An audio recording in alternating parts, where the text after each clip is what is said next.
What's up, guys, and welcome to the Real Local People podcast. We're here once again with a guy who is literally a jack of all trades. I mean, he does everything from 3D printing to woodwork to playing drums for a band that you all probably know.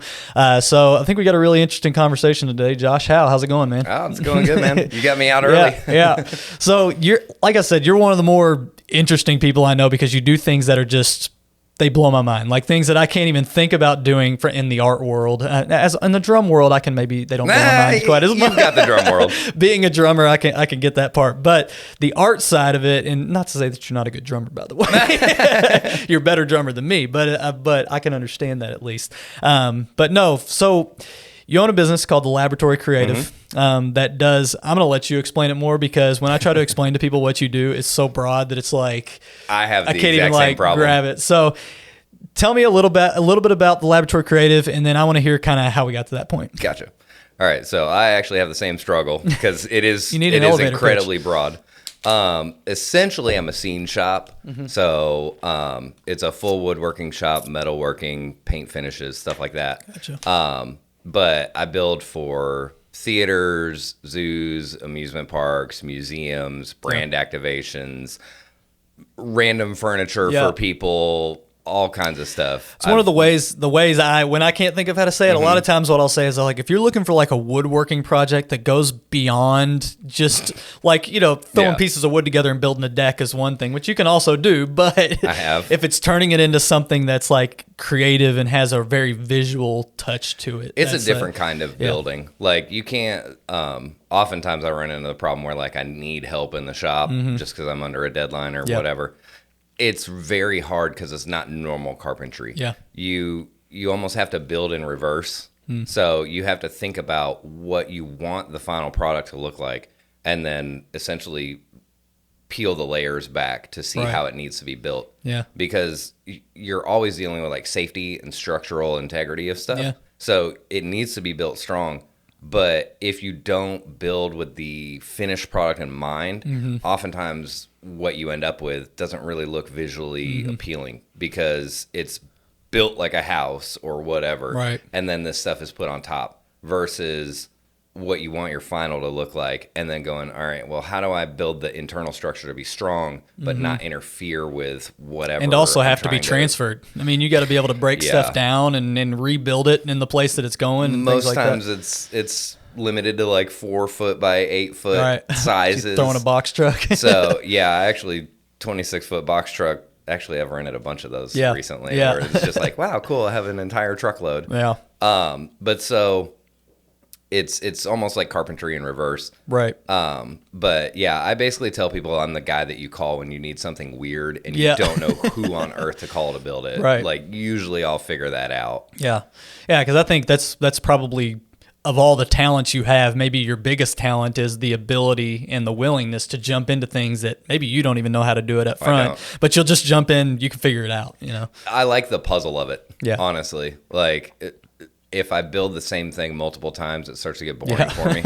So, even though the money's there or whatever, and I'll do it, don't get me wrong. Right. Like, I'll happily take your money and build this thing that I've built 100 times. Yeah. But I like the challenge of like figuring out how you actually build something like that and make it transportable and all that other stuff. Tricky part is figuring out how much to charge when you have no clue how you're going to build it. Yeah. And that's bit me in the rear end more than once where it's just like, man, I should have charged way more for this. I spent a week on it and it was just, Which I'm sure you get better over time of kind of figuring out what you're, but. And a lot of it, like I don't try not to take the super duper weird stuff, but I definitely try to find out like what your budget is first. Sure. If it's something that like, I know that I'm going to have to figure out how to do that. Yeah.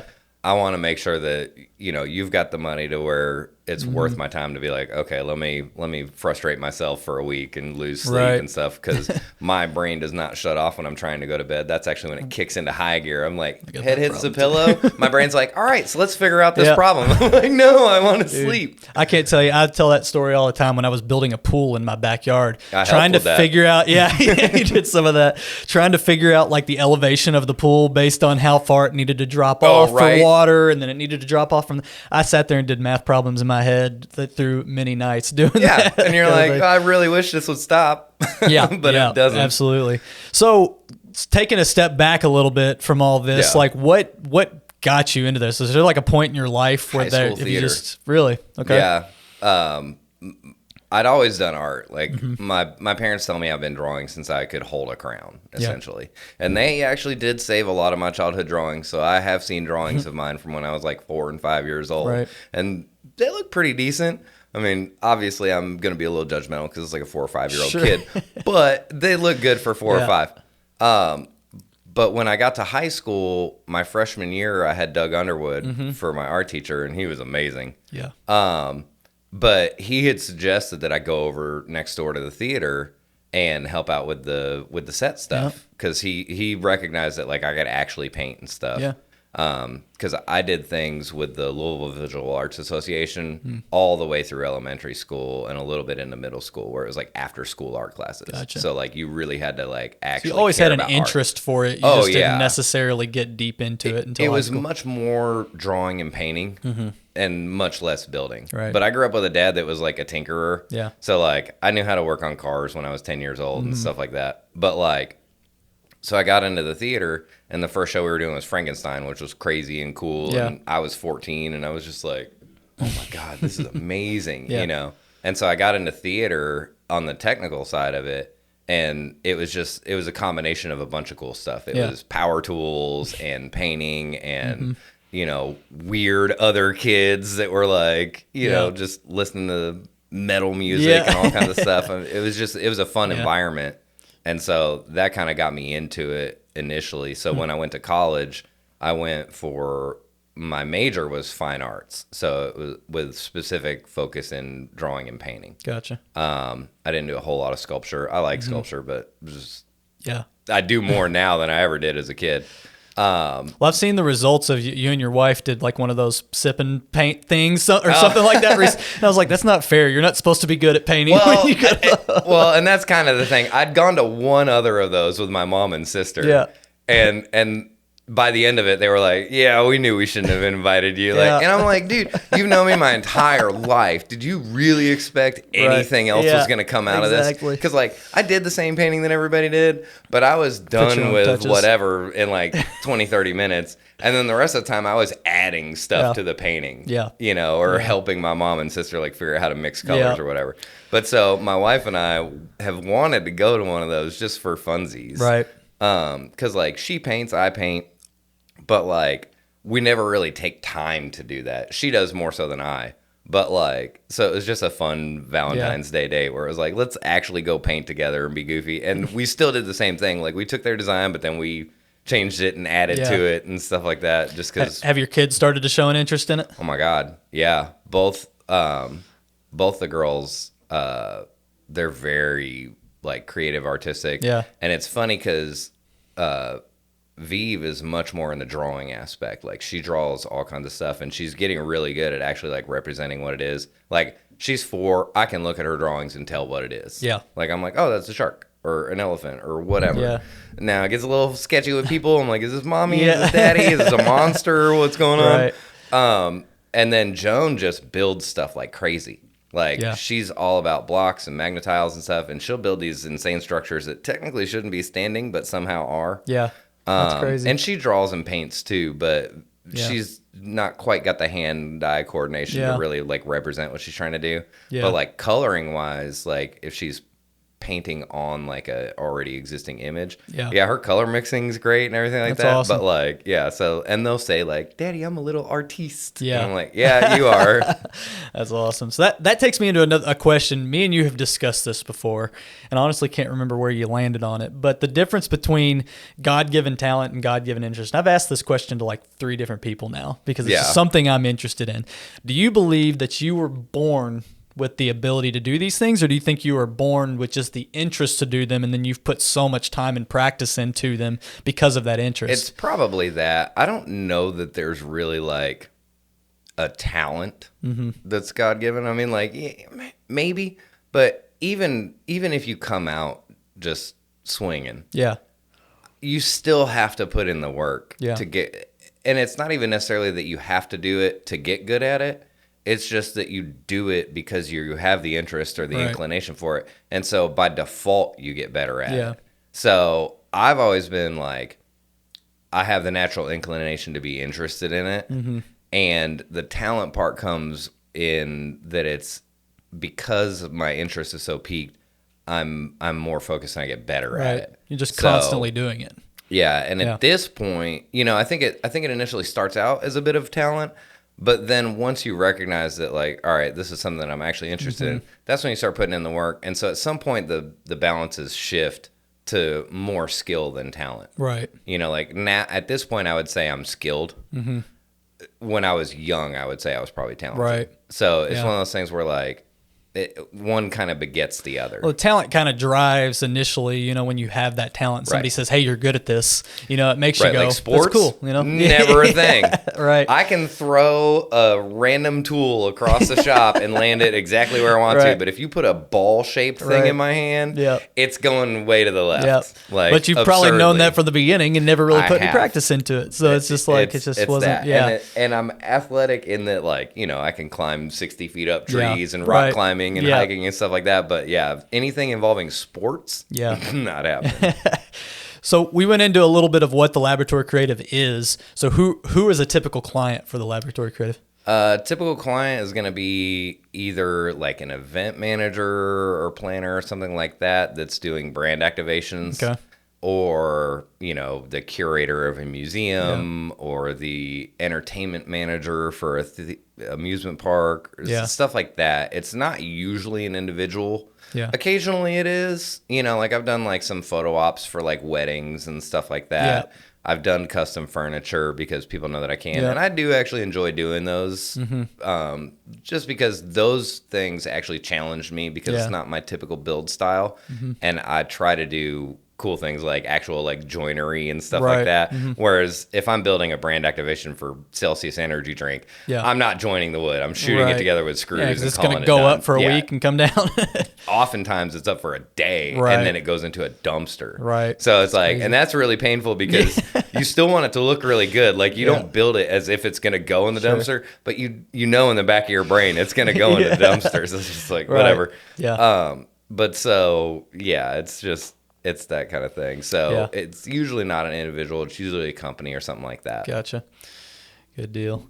So where did the idea for the Laboratory Creative come from? Did it just come from you were doing art anyway? And was there like a first client that kind of drove you into that? No, or was it like... So I worked for a company for 6 years called Oak Island Creative. And it was pure happenstance. My buddy Denver that I used to do like audio with, like he used to run a huge audio company that did like concerts, like Waterfront Park, Slugger Field size concerts. Right.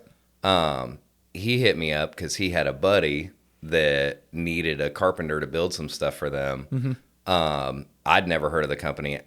Even now, most people have never heard of the company unless you're in the business. Yeah. In the business, they're extraordinarily well known. Yeah. Like they kind of ran it for over a decade as far as theme parks. So what they did was they did Halloween and Christmas events for basically every Six Flags, every SeaWorld, every Busch Gardens, a ton of zoos and botanical gardens. And so like I spent 6 years, half the year traveling to install or strike these things. And then the other half of the year I was in the shop building haunted houses and Santa's workshops and stuff like that. Gotcha. So it was just, and then we'd pack it up. That's where I really learned to pack stuff to travel. Because I'd done theater before that, but that one was the one where it was like, all right, this is going on a semi on Friday, so I hope it fits. Yeah. So I did that for 6 years, and I just got tired of the travel. Sure. It was just like, all right, this is great, but like my life is almost on hold because I'm gone half the year. Right. So I decided to quit working for them, and I wanted to do it for myself, but I wasn't really sure how to get into it. And so there was a year where I was basically doing like home remodels and stuff, actually with your brother. That's where you did part of my pool. It is where I did part of your pool. But so I did that for like a year or so. And then I actually made a wallet that went like viral on Instagram. Oh, I remember that. Yeah. And so a buddy and I were talking, and we were both doing woodworking out of him out of his garage, me out of my shed in my backyard. And he got a gig to build like some pieces for a movie set. Yeah. And so we were literally in my backyard building it, and I was like, we should just get a shop. Like, if we could each sell $500 worth of stuff a month, we could pay for the shop and not have to do this in our crappy little spaces. Yeah. But so we did that. Well, the second I posted a picture of the shop, it was totally empty. It was literally just an empty space. Yeah. And I was like, hey, I've got a new scene shop. We're starting this new company. A friend of mine who had previously worked at Oak Island hit me up and was like, dude, I need 3 Christmas activations for 3 different Six Flags. And by the way, can you fly out to Magic Mountain in LA and help them wrap up a haunted house? Yeah. There goes tomorrow. And I was like, well, all right, well, I guess I'm not going to set up the shop yet. Yeah. And so we flew out and did that haunt for Magic Mountain. So that shows you there was a need for it, for sure. Exactly. So that took off, and then COVID hit. Mm-hmm. And we had done a bunch of stuff with that company, and then COVID hit, and it just, I mean, we lost like $250,000 in business in like inside a week. Yeah. It was just like immediate. Well, that was like 3 months before my daughters were born. Yeah. So, and he kind of decided he didn't want to do this stuff anymore. He wanted to go back to working with film and stuff like that. So it was like, all right, well, I still need to do this stuff. So I was like, let me come up with a company name. Yeah. And honestly, the company name was dictated by the availability of the URL. Right, of course. Because initially I wanted the Creative Laboratory. Yeah. And it was only because I wanted to say, oh, what am I cooking up in the lab today? Yeah, right. You know, which I've never said.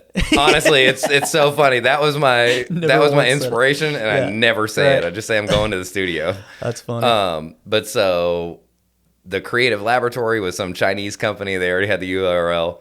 So I flip-flopped it, and that was actually available. Yeah. So I was like, all right, perfect. That's what it is. I think I like it better, to be honest. I like the Laboratory Creative. It's fine. Yeah. But so, you know, that's what it was. And for the first year, I didn't really have a whole lot. I had a couple small things here and there. And so I had to get a side job. Actually, at our local fast signs. They're great guys. Yeah. It's who we use for our signs. Is it? Yeah. Nice. Yeah. So I picked that just because I was like, I know I do a decent amount of vinyl, so I might as well go work for somewhere where I can actually learn how to actually do this stuff, because I always had issues with it, and now I know why. But like, so it wasn't like a total waste of you know, skills or whatever.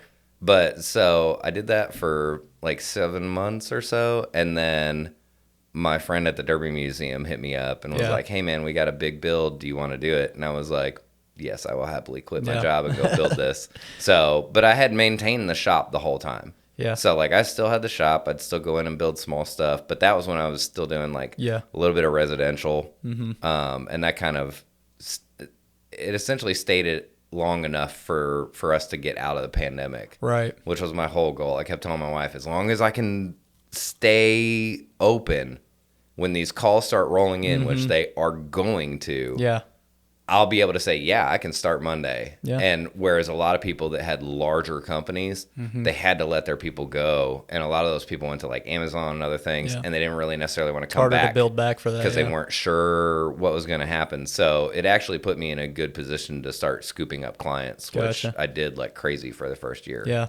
Well, I was gonna say, it's hard to really explain all these things that Josh is doing. So you'll have to get online. I think Facebook, look up Laboratory Creative on Facebook. Yep. I don't know if you have any other ways that you I'm on Instagram, Facebook, TikTok, and then the website is just thelaboratorycreative.com. Or if you're going to, well, this will come out the week after Derby. So, but as we sit here right now, we're in the middle of Derby, and Josh has what you say, 2 or 3 activations out there.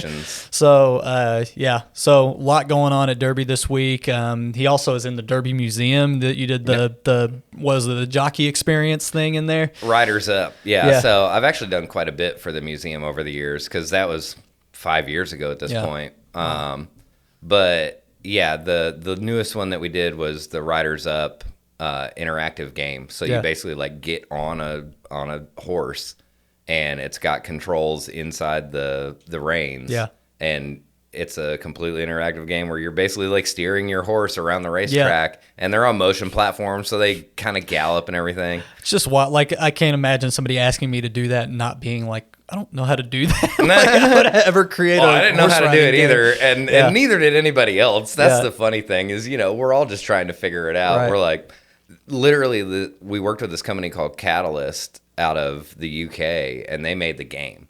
So they had to program all the motion controllers to mimic the gait of the horse and all that stuff. So like we had computers at my studio and computers at their studio, and they were linked. And so like they would control the game, and I'd be like on this motion platform like, yeah, it's moving, it kind of feels like a gallop, can it lean left when we turn, you know, like stuff like that. But so we developed it over almost over the span of a year, while the horses were being fabricated and all that stuff. That's crazy. It was just, I mean, it was another one of those things where it was like, I mean, I've never done that before, but I'm sure I can figure it out. It can't be that hard. Yeah. Well, let's jump over. We're getting pretty close to time. I wanted to jump over to your other thing you got going on, which is also in the creative space, though slightly different creative, is you're the drummer for the Juicebox Heroes, which I'm sure most people listening to this have probably heard of. I would ask you how you got into that. I know how you got into it. You do know. You called me. Actually, Daniel called me. Yeah. So Josh he replaced me when I left in 2016? I think the end of 16, 17? New Year's 2016, 2017 was your last show. So you've been doing it, we were just talking about the other day, you've now been doing it for quite a bit longer than I did when I was in it, which felt like an eternity at the time. Right. But how long have you been drumming? I've been drumming since I was 16. Gotcha. My parents got me a used Pearl export kit. You must have gotten pretty good pretty fast, because I remember those dueling drums things you did with. I didn't do it. What? No, that was. Oh, that was Matt Sparks. It was Matt and Billy, yes. and occasionally Michael Loy, who actually left high school early to go tour with Bride in Europe, which we all thought was nuts. He tried out at Mom's Music. Yeah, that's funny. I don't know why I always had it in my head. No, I did play like senior year, but I didn't do all those things. As soon as you said that, I remember that was Matt Sparks and Billy it was Matt. So I remember doing that. So what do you, from being in a band, I'm sure there's that, we're kind of getting the backside of this, and I know a lot of these questions, but I know a lot of people that are listening to this, maybe, kind of interesting. It's a cover band. I'm not saying you're Metallica or anything, but oh, no. You play some Metallica. I'm better than Metallica. That's a bold statement right there. Not young Lars now. There you go. So what do you think it is about the Juicebox Heroes that makes you all stand out from other bands? Oh, it's a performance. Yeah. Like hands down, that's what it is. Yep. We're not better musicians than anybody else. Yep. I mean, obviously some people, but there's tons of people that are better musicians, than us. But we're good musicians. There's nothing crazy about us. None of us went to Berkeley School of Music. Well, there are some really good musicians, even locally. There's a ton of really good musicians. It's our song selection, and more than anything, it's their performance. Yep. And not so much me, honestly. I'm sitting behind the kit most of the time. I'm not one of those flashy drummers that flip sticks and stuff. Yeah. I will drop them. I promise. I've tried. Yep. But it's the performance. It's not just listening to a band. Yeah. It's they have coordinated dance moves and all kinds of stuff. And Daniel and Peyton specifically, like, they are pure performers. And so when you come to a Juicebox Hero show, you're not just listening to a band. You're not talking. It's not a lead singer with a guitarist just standing in front of the mic. It's it's like, oh my God, what are they doing? And then because they dance and Dexter dances, and Dexter has a very interesting way of dancing, which we all love and appreciate. It makes people want to dance. It makes them comfortable to dance. It makes them just like, this is just a good time. Like, our crowd is a party crowd. There's lots of alcohol involved, lots of Uber drives on the way back. But like, that's what it is. It's an experience with us. It's not just listening to a band. We are definitely not a sit and listen band. Right. That's almost like our kryptonite is crowds that just want to sit and listen, because we're like, this is not our thing. It's awkward occasionally. we need you up on the dance floor. We got to get it up, and that's part of why we play the way that we play, where we go song to song to song to song to song. There's no stop in the middle or anything, because it keeps everybody dancing. It keeps everybody moving. Yeah. Well, that kind of, so we were having a conversation before you got here. I was asking a couple of the people around here who weren't in bands. I was like, what should I ask? Because I've been in the band. Like, I don't know what question to ask because I know the answers. And one of the questions they asked was how you decide on the songs and the order you play them in. And I think that in itself is an art. I mean, number one, you're playing stuff that a lot of bands just aren't playing. Like, not a lot of cover bands are out there doing some of the hip hop stuff and playing a Miley Cyrus song, or it's just, and as much as it might drive you crazy, follow up Kanye with country song. Absolutely. But it's also the order of the songs. It's that set list. It's like, okay, a slow song might be a good thing to get people to the dance floor because people are more comfortable dancing slow. But then you follow it up with a Bruno Mars song or something like that keeps everybody moving. But yeah, I didn't mean to answer your question for you there. I don't know if you had anything else to throw into that as far as there's a few things that go into it. Dexter always builds the sets, but as far as like getting the songs in, we vote those in. Mm-hmm. So, everybody submits a song, and usually there's kind of a category of songs. Yeah. So, like, Dexter just hit us with one where it was like, give me a wall of sound song. Just like a big Dexter epic song. Yeah. Well, we're playing in River Stage. Yeah. And so it's just like, we've got strings and horns. We're going to have a choir with us. But so he's like, wall of sound song. So, like, we would all submit a song, and then we all vote on those songs. Yeah. And it's whichever songs usually it's 2 at a time. So it's whichever 2 get the most votes. Yep. Those are the ones that get in. The only rule is you can't vote for your own. Yeah. Which I personally think is rude, but I get it. Yeah. We'd all vote for our own. Yeah, exactly. But so that's how we pick them. And then once we've learned them and start playing them out, we give them 3 strikes basically. Yeah. So, oftentimes you can tell immediately, like, this one's going to hit. We don't even need to worry about it. That was a good choice. And then other times, it's like, I'm not sure about that one. Let's play it at a wedding. And so we'll try to play it at, like, a wedding, a corporate thing, and then, like, a bar show, just to see if different crowds like it better or worse. But we usually go off, like, the crowd reaction on whether or not it stays. And then as far as building the set goes, Dexter does all that stuff. But I know that he takes into account, like getting people on the dance floor. So if it's a wedding versus like a bar, it's going to start differently.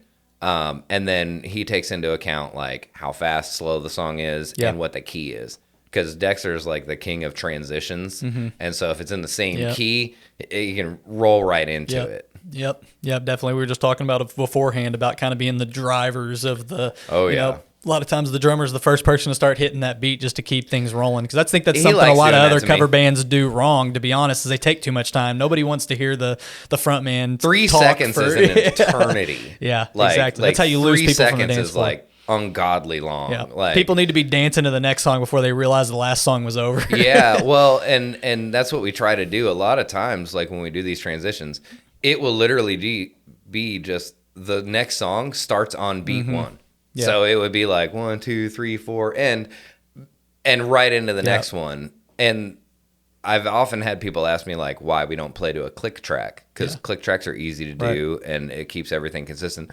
That is why we don't play to a click track, because if you switch, because we like to do that thing where we'll play something really slow and then slam it into a banger. Right. And so it's one of those things where it jostles the crowd if you switch immediately to the new tempo. Yeah. And so it allows us to kind of roll into that tempo from the previous song. Makes sense. So that it's not as much of a jostle. It's more like what like DJs do when they mix songs together. They'll slow it and speed it down, all that stuff. So makes sense. I'd like to listen, I've got my wall of sound suggestion, and Daniel has written me off on this several times because he's not a fan of The Greatest Showman. I think you should start off a River Stage show with The Greatest Showman theme song. Have you ever heard it? I have not. The da-na-na-na-na. It's awesome. No. Listen to it sometime. I'm telling you.